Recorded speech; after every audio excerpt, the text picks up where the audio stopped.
Oi gente, tudo bem com vocês? Chegamos na metade do ano de 2021 e é aquele momento em que a gente faz um balanço das nossas leituras até agora.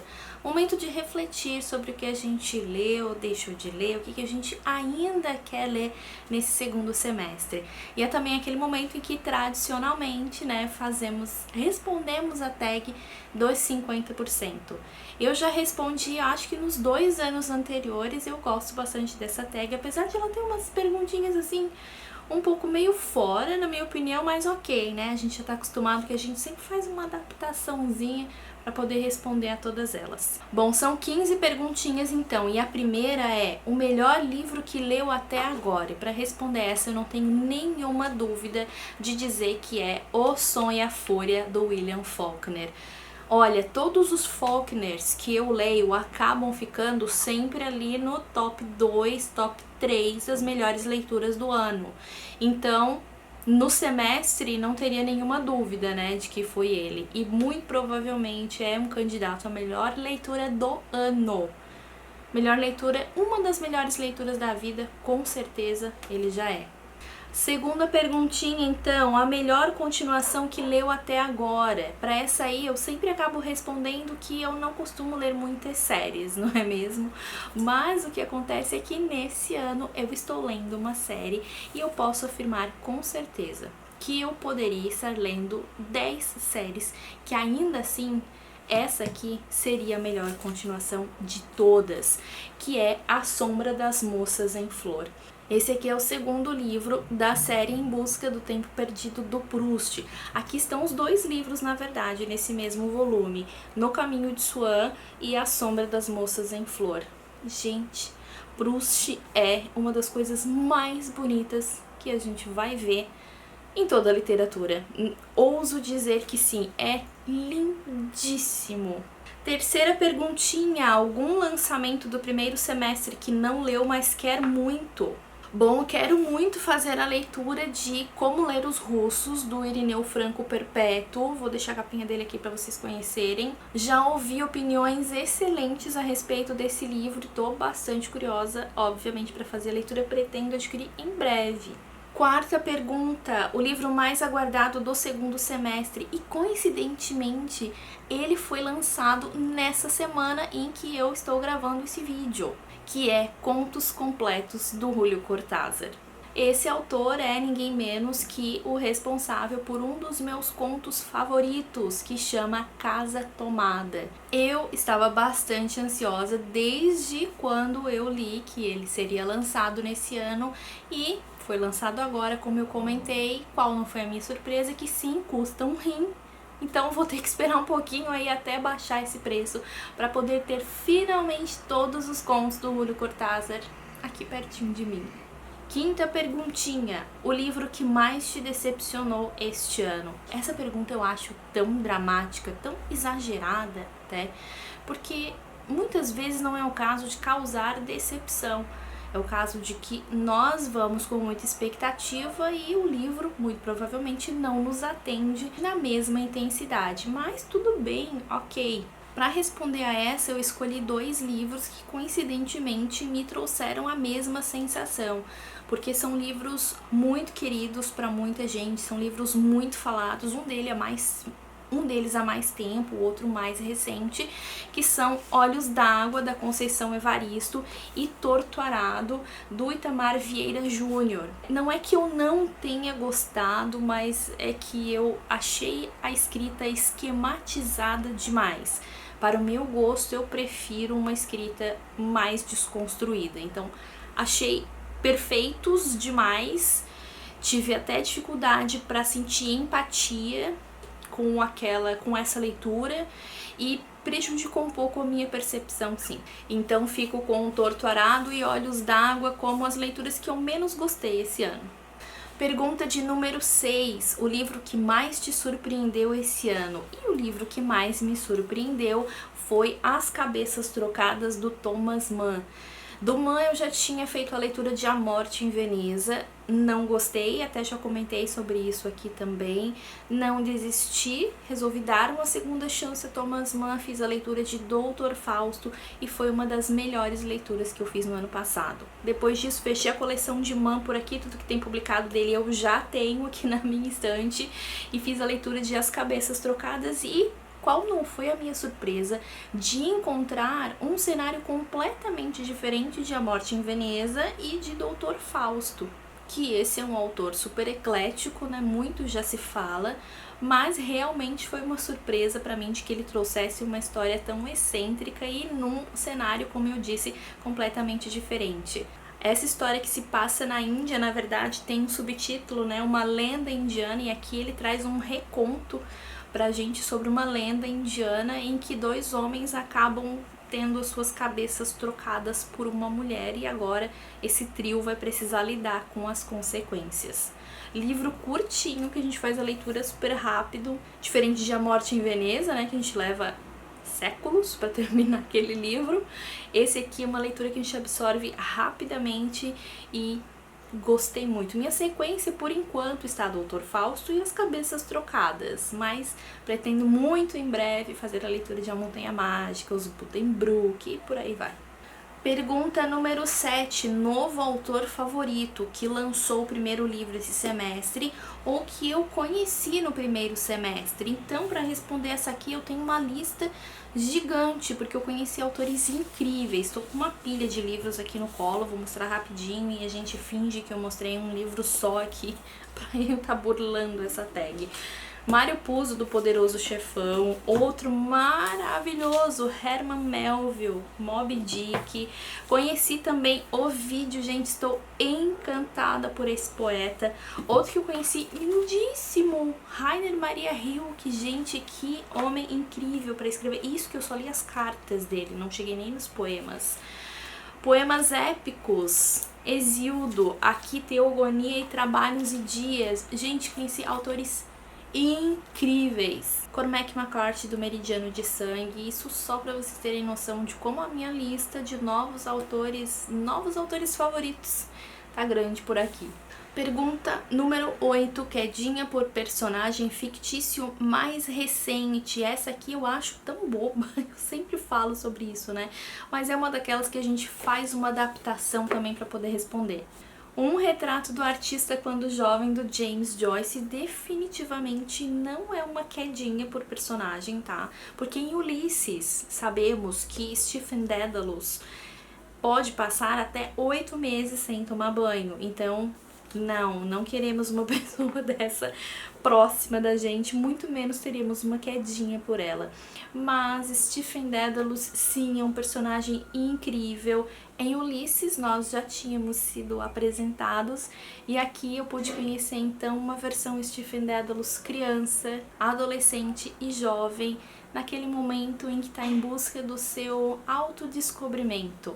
É um livro maravilhoso que traz pra gente discussões incríveis sobre arte, sobre Deus, sobre política, tudo isso com Stephen Dedalus em busca da sua própria identidade. Pergunta número 9, personagem favorito mais recente. Para responder a essa eu escolhi ninguém menos que o Juiz Holden, de O Meridiano de Sangue, do Cormac McCarthy. Eu falei bastante sobre esse personagem aqui no vídeo que eu fiz exclusivo para esse livro. Vou deixar o link por aqui também, se vocês quiserem assistir. Esse aqui é um dos personagens mais incríveis, um dos personagens mais admiráveis pela sua erudição e também mais temidos pela sua loucura.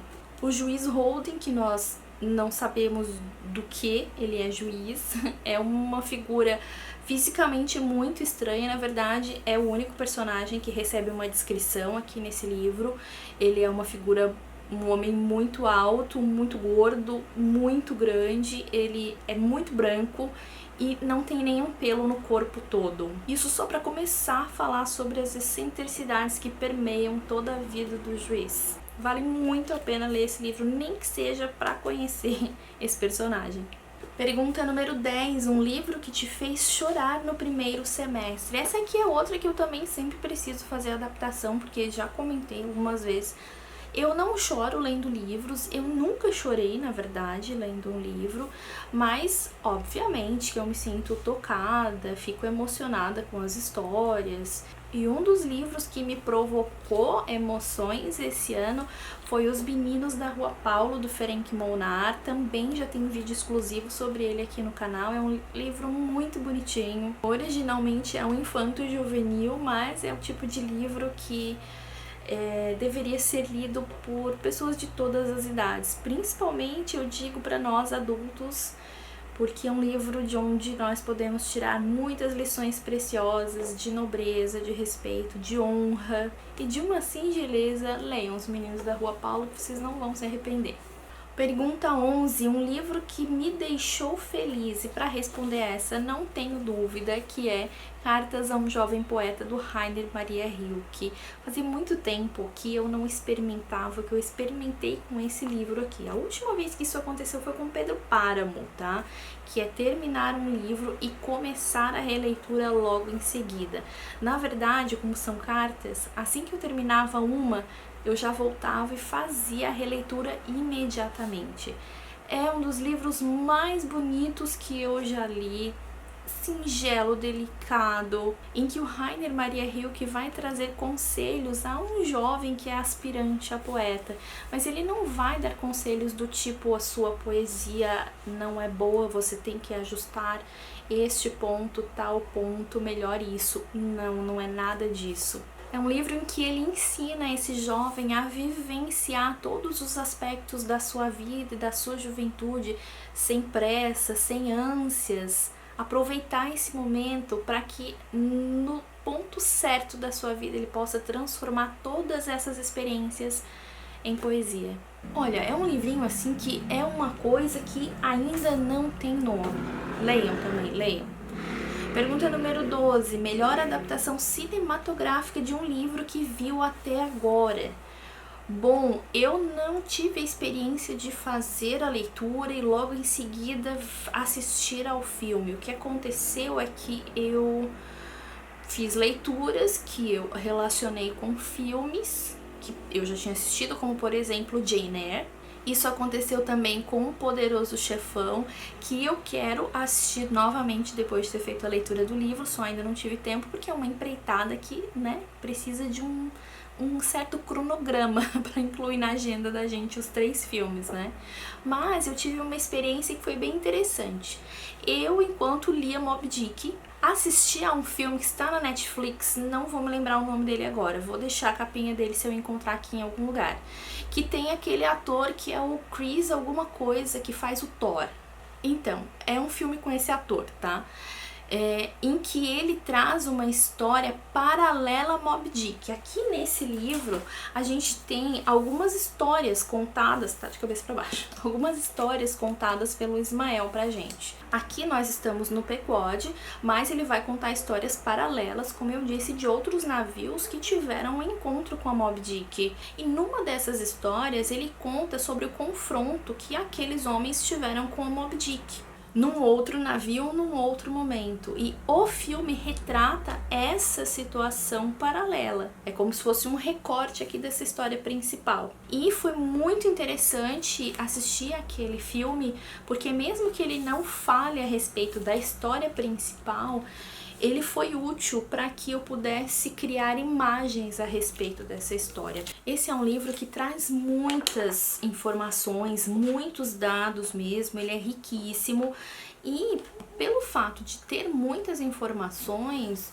um dos elementos que nós podemos sentir falta é das fotos, das imagens. Então, por isso, esse filme foi tão importante para que eu criasse o cenário perfeito na minha cabeça, de mar, dos navios, da prática daqueles homens dentro do navio, do próprio cachalote. Então, mesmo que não tenha sido uma história sobre o enredo principal de Moby Dick, valeu super a pena. Pergunta número 13, resenha favorita desse primeiro semestre. Para responder essa aqui, eu volto com O Som e a Fúria do Faulkner. Na verdade, coincidentemente, As resenhas que eu trago para o canal a respeito de Faulkner sempre são resenhas das quais eu gosto muito. Acredito que por serem livros favoritos, né, dos quais eu gosto muito também, em cima dos quais eu me debruço por mais tempo e também faço mais pesquisas em livros, né, de crítica literária que eu tenho por aqui. Isso tudo acaba rendendo uma boa pesquisa, uma ótima contextualização para trazer nos vídeos em que eu falo sobre eles. Isso já aconteceu com Absalão e com Enquanto Agonizo e se repetiu mais uma vez agora com Sonho e a Fúria. Pergunta 14, livro mais bonito que comprou ou ganhou esse ano? E aqui, livro mais bonito eu entendo por objeto livro, ok, né? Então, mais uma que eu estou em dúvida. Tô com 4 livros aqui e que eu não consigo decidir entre eles qual eu achei o mais bonito. Vou começar por esse que mais recente, que é Como Cultivar uma Vida de Leitura, uma coletânea de conselhos do C.S. Lewis a respeito de ler livros, do hábito de ler livros. A capa dele é maravilhosa, tem esse dourado aqui, que lembra bastante os livros antigos, né? Aquelas lombadas que também tem os escritos em dourado, que ficavam lindíssimas na estante.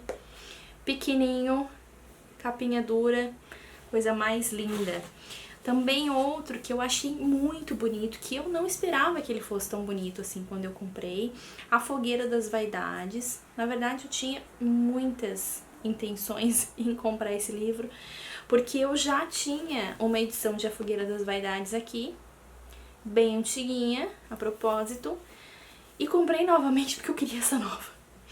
Muito bonita, olha isso, capa dura também, e tem esse brilho aqui na capa. Outro que aparentemente não tem nada demais, né, simplesinho, mas que traz uma beleza única aqui dentro. Esse aqui é uma coletânea de contos do Gabriel Garcia Marques, Maria dos Prazeres e Outros Contos, e ele é todo ilustrado. Que eu achei as ilustrações desse livro muito bonitas. Tem uma aqui que eu sempre mostro ela quando eu falo sobre esse livro, que é essa aqui no final. Deixa eu ver se eu acho aqui. Essa aqui. Olha que lindo. Adorei. Demais, esse livro é muito bonito. E esse aqui também, mais recente aqui na estante, que é o Romanov. E eu gostei muito dele por conta disso aqui. Eu achei esse livro lindíssimo. Também não tem muito, né? Essa capa eu acho muito bonita, mas não teria o atrativo que geralmente responde a essa pergunta, que é a capa dura, né? Mas ele é um livro muito bonito, muito rico, com muitas imagens. Então, deixo aí pra vocês decidirem por mim, porque eu não consigo definir qual filho eu amo mais. Para encerrar, a última pergunta: quais livros quer ler até o final do ano? Bom, eu pretendo muito concluir aquela minha meta. Na verdade, meta é maneira de dizer, né? Porque não existe nada escrito em pedra. Mas pretendo muito conseguir aquele objetivo que eu compartilhei no início do ano. Vou deixar o vídeo aqui em que eu falo sobre os livros que eu gostaria de ler em 2021. Imagino que eu não vou conseguir fazer a leitura de todos eles, porque muita coisa entra pelo meio do caminho, mas tem um livro daqueles em que eu estou muito empenhada em fazer a leitura. Tão empenhada que eu ainda não comecei, na verdade eu comecei, mas pretendo reiniciar, porque estou fazendo leituras paralelas, trazendo mais embasamento, mais contextualização para que eu possa absorver o máximo possível, que é Metamorfoses de Ovídio. Nesse livro aqui, Ovídio reúne aproximadamente 250, se eu não me engano, mitos gregos e romanos. E até onde eu li, como vocês podem ver, eu cheguei a iniciar a leitura dele. Ele faz uma ligação, um elo entre cada um desses mitos genial. Ele não encerra um mito e de repente começa o outro a partir do nada, não. Ele consegue fazer uma ligação perfeita e nós conseguimos fazer uma leitura corrida como se fosse uma história única. Eu achei incrível. Então ele já tá todo dividido aqui por livro, são 15 livros aqui dentro. Acredito que muito em breve eu já posso retomar essa leitura aqui. Bom, com o vídeo, então, encerramos as 15 perguntas da tag 50%, esse balanço delicioso que a gente faz do primeiro semestre de leituras. Vou deixar as perguntas aqui embaixo no box de informação. Se vocês quiserem responder nos comentários, fiquem super à vontade. Se não quiserem responder a todas as perguntas, me respondam pelo menos uma, a primeira. Melhor livro de 2021 até agora. Qual é, hein? A gente se vê nos próximos vídeos. Um beijo. Tchau, tchau.